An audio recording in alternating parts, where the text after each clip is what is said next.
কতদিন আগে এটা বললেন? কতদিন আগে দিছে? পরশু। পরশু হলে এরকম হওয়ার কথা না দাদা। এরকম করেন তো, এরকম করেন। এটা হবে না। এটা তো মনে হচ্ছে যে আগের লিটার মনে হচ্ছে, বুঝছেন? এরকম তো লিটার হওয়ার কথা না। হ্যাঁ,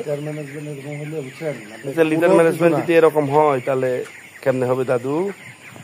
এই যে দেখেন, এই পায়খানা তো আছেই, তার উপরে লিটার এরকম। দাদু, আমরা জানি এই গত 3 মাস আমাদের পোলট্রি সেক্টরের অবস্থা খুবই খারাপ। তো এরকম খারাপ অবস্থার মধ্যে আপনার ব্যবস্থাপনা যদি এরকম থাকে, লিটার পায়খানা যদি এভাবে থেকে থাকে, তো কি কি ক্ষতি হতে পারে আমি আপনাদের যা বলে দিচ্ছি, ঠিক আছে? এখানে লিটার পায়খানা যদি এরকম থাকে, আপনার খামারে প্রচুর অ্যামোনিয়া গ্যাস থাকবে এবং মুরগি অস্বস্তি ফিল করবে। এই অ্যামোনিয়া গ্যাসের কারণে খাদ্য গ্রহণ কমে যাবে। এমনিতে বাজার খারাপ, তার উপরে যদি এভাবে চলতে থাকে, আপনার বডি ওয়েটটা তো আসবেই না দাদা, বাজার তো পাচ্ছেন নাই। সো আপনারা সবাই এভাবে মুরগি পালন করবেন না।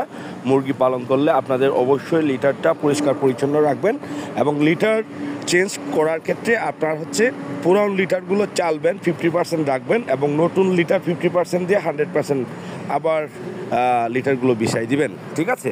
তো এরকম সুন্দর সুন্দর ভিডিও পেতে আমার পেজটা আপনারা অবশ্যই ফলো করবেন এবং শেয়ার দিয়ে সাথে থাকবেন। ভালোবাসা অবিরাম।